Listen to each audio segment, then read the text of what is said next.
في الوقت الذي ظن فيه الجميع أن الدولي المغربي عمران لوزة صانع ألعاب نادي واتفورد الإنجليزي استسلم لواقع ناديه، انفجرت المفاجأة.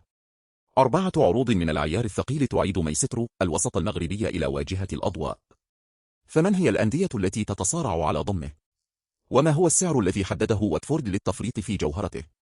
نحن نتحدث عن 4 عروض رسمية من أندية عريقة بدأت بالفعل في جس نبض واتفورد. هذا التحول المفاجئ يؤكد أن موهبة عمران لا تزال محط أنظار كبار أوروبا، وأن خروجه من قلعه في كاريج رود بات مسألة وقت لا غير.